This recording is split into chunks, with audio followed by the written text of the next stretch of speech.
5, 4, 3, 2, 1, 0.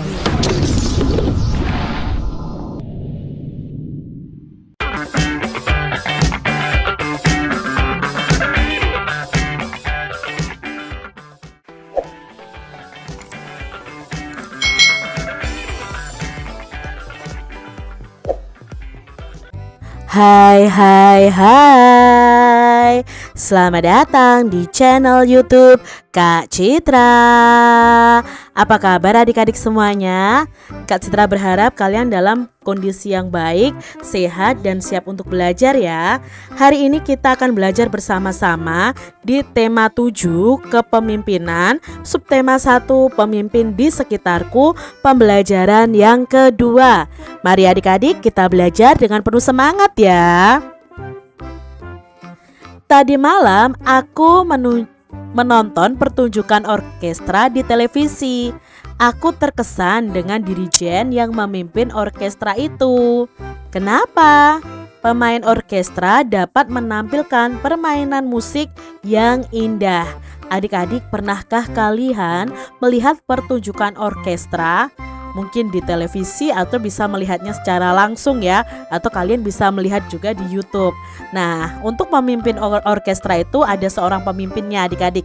Namanya adalah dirijen ya. Nah, dirijen ini tugasnya itu memandu para pemain orkestra ini untuk bisa memainkan alat musiknya dengan baik dan indah. Adik-adik, hari itu Dayu dan teman-teman mempelajari lagu baru. Lagu itu berjudul Ibu Kita Kartini, ciptaan dari W.R. Supratman. Inilah lagu yang dipelajari Dayu dan teman-temannya. Adik-adik pasti tahu kan lagu ini? Ibu kita Kartini, putri sejati, putri Indonesia, harum namanya. Ibu kita Kartini, pendekar bangsa, pendekar kaumnya untuk merdeka. Wahai Ibu kita Kartini, putri yang mulia, sungguh besar cita-citanya bagi Indonesia. Coba ya adik-adik, kalian berlatih lagu Ibu Kita Kartini ini. Mungkin bisa diiringi dengan musik ya, alat musik seperti gitar atau pianika atau keyboard atau organ ya. Kalian bisa menyanyikannya bersama dengan teman-teman kalian. Nah adik-adik, pada saat mereka menyanyikan lagu, setelah mereka menyanyikan lagu Ibu Kita Kartini tadi, ada seorang temannya yang membacakan pidato, memberikan pidato tentang Ibu Kartini. Yuk kita baca pidatonya. Assalamualaikum warahmatullahi wabarakatuh. Yang saya hormati teman-teman dan para hadirin semua. Hari ini merupakan hari yang bersejarah bagi kita semua. Tanggal 21 April adalah momen yang harus selalu kita syukuri. Kita mengenang perjuangan seorang pahlawan di masa lalu yang berusaha menjadikan perempuan mempunyai hak yang sama dengan kaum laki-laki.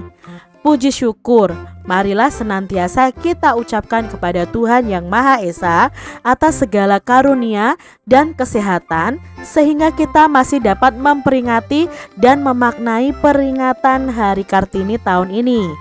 Kita semua tahu bahwa sosok R.A. Kartini memang sosok yang sangat mulia dengan kesabaran dan keteguhannya berjuang untuk harkat kaum wanita dan pendidikan Indonesia. Semangat dan ketekunan Ibu Kartini akhirnya membuahkan hasil. Beliau sukses mendirikan sebuah sekolah wanita dan mengajarkan ilmu pengetahuan dan keterampilan-keterampilan untuk meningkatkan peran wanita. Hari Kartini diperingati setiap tahun.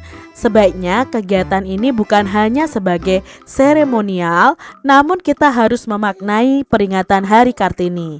Dengan memahami makna Hari Kartini, para wanita Indonesia terus berupaya meningkatkan perannya demi kemajuan bangsa dan negara tanpa melupakan kodratnya sebagai seorang wanita.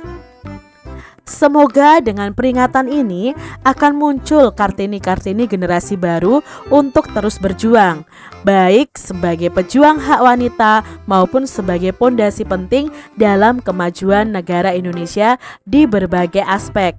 Seperti lirik lagu yang diciptakan oleh W.R. Supratman, yaitu Ibu Kita Kartini, Putri Sejati, Putri Indonesia, harum namanya. Meskipun Ibu Kartini sudah tidak ada, tetapi namanya dan perjuangannya dapat terus dinikmati hingga sekarang.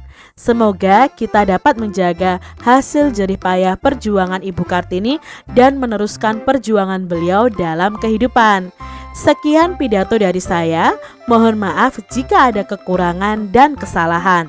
Wassalamualaikum warahmatullahi wabarakatuh. Nah, ini tadi pidato yang disampaikan oleh salah satu teman Udin adik-adik. Dari pidato ini kita jadi tahu bahwa isinya itu mengenai peran serta Ibu Kartini dalam perjuangan di Indonesia. Ibu kita Kartini itu pahlawan emansipasi wanita karena dia itu berjuang untuk membuat wanita itu harkat dan martabatnya itu sama dengan laki-laki. Nah, di sini adik-adik kita akan lebih jauh mempelajari tentang pidato. Nah, identifikasi info-info berdasarkan pidato itu.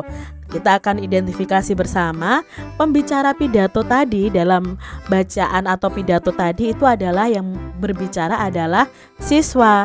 Nah, pendengarnya siapa? Siswa dan para hadirin yang datang. Tempat pidatonya di mana? Oh, di sekolah.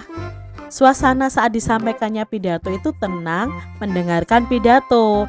Poin-poin penting isi pidatonya tadi adalah yang pertama ada salam pembukaan, lalu yang kedua ada pendahuluan, menyampaikan tentang sejarah tanggal 21 April ya, memperingati Hari Ibu Kita Kartini. Lalu di situ setelah ada salam pembukaan, ada pendahuluan, ada inti pidato. Intinya tentang apa? Intinya tentang memaknai Hari Kartini dengan meningkatkan peran wanita demi kemajuan bangsa. Berikutnya ada penutup dan terakhir ada salam penutup. Itu bagian-bagian penting dalam pidato. Adik-adik, pada pembelajaran 1 kita sudah membuat konsep pidato berdasarkan bacaan. Ini tadi juga kita sudah belajar konsep pidato berdasarkan pidatonya yang ada. Nah, sekarang kita akan membuat konsep pidato dengan menuliskan dalam bentuk skema berikut ini. Nah, adik-adik bisa membuat rancangan pidato nih ya. Misalnya kalian mau berpidato tentang apa? Contoh dari Kak Citra, rancangan pidatonya adalah tentang pahlawan ini, yaitu Ki Hajar Dewantoro. Temanya apa? Oh, temanya tentang pemimpin di sekitarku. Judul pidatonya apa? Oh, judul pidatonya adalah meneladani Ki Hajar Dewantoro.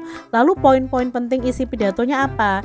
Yang pertama, dalam pidato itu ada pembukaan ya. Biasanya pembukaan itu ya berisi salam pembukaan, lalu pembukaan sendirinya mengucapkan syukur kepada Tuhan Yang Maha Esa, itu termasuk dalam poin pembukaan.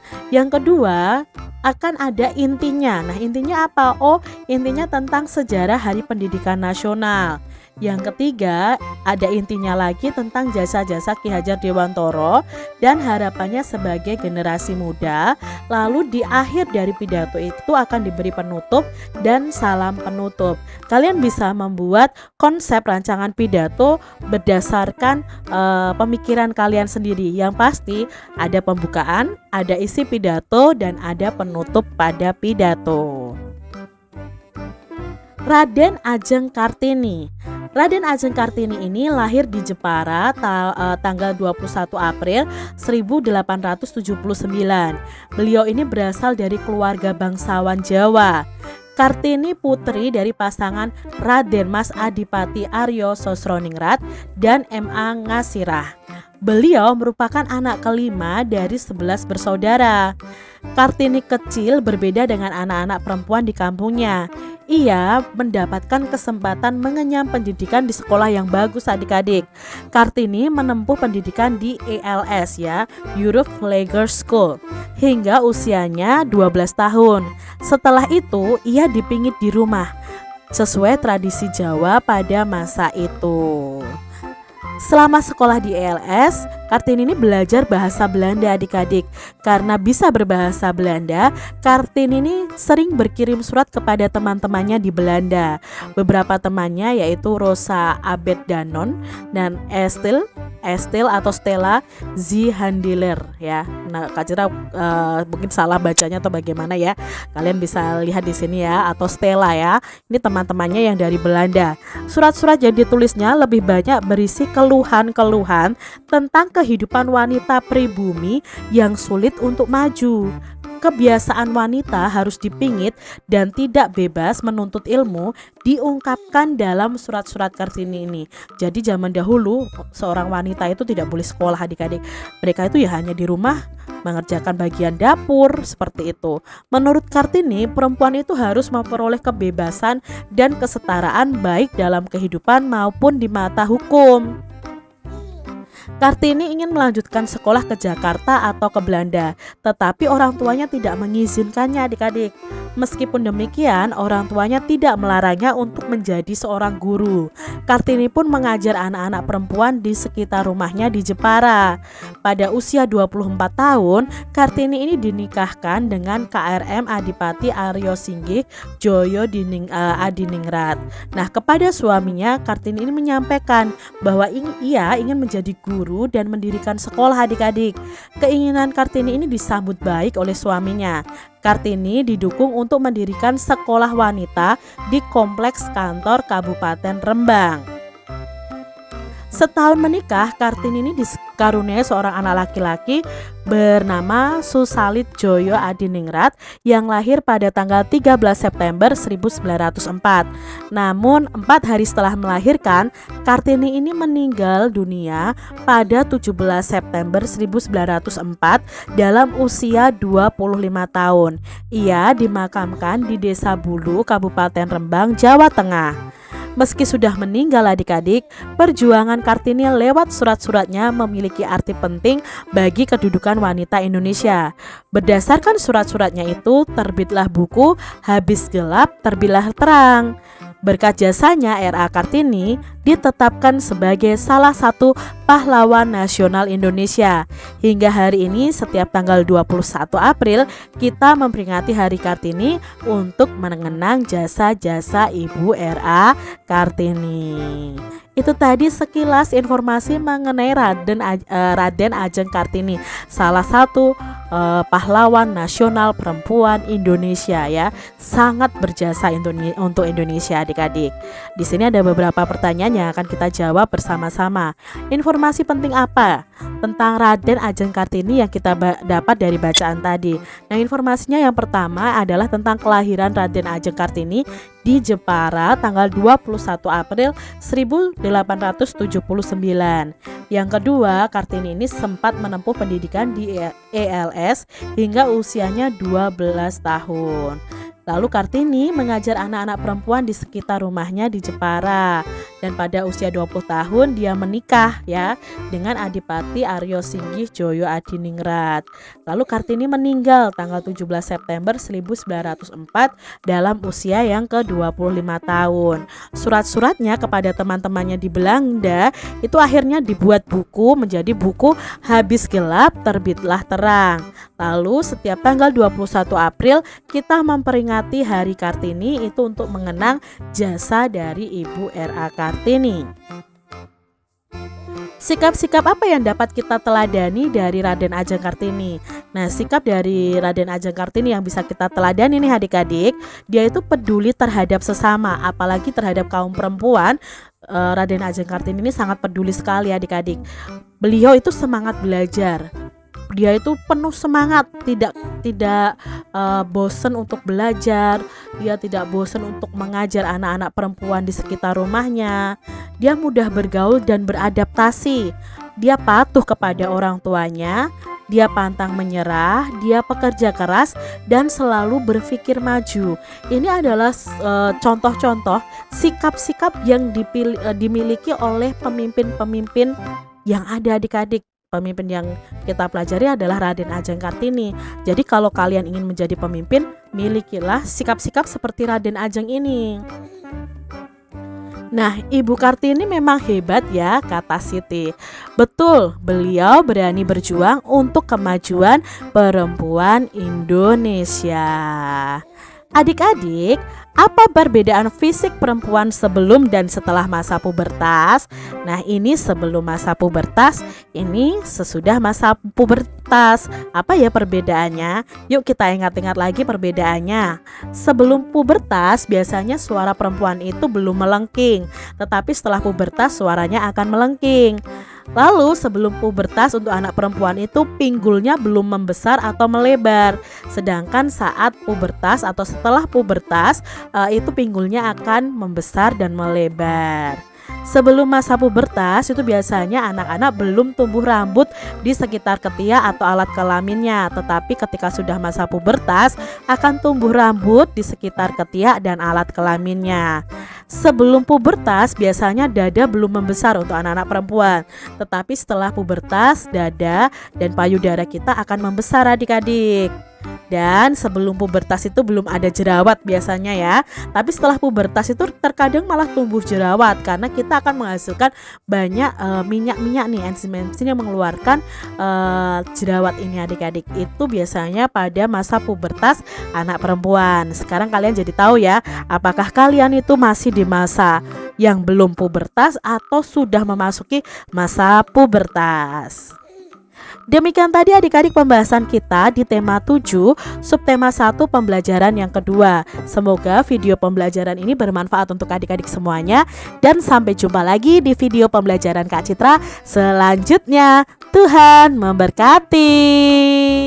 Jangan lupa tekan tombol subscribe, lalu tekan loncengnya, tekan juga tombol like, lalu share ke media sosial kalian. Jangan lupa untuk ikuti media sosial Kak Citra. Terima kasih.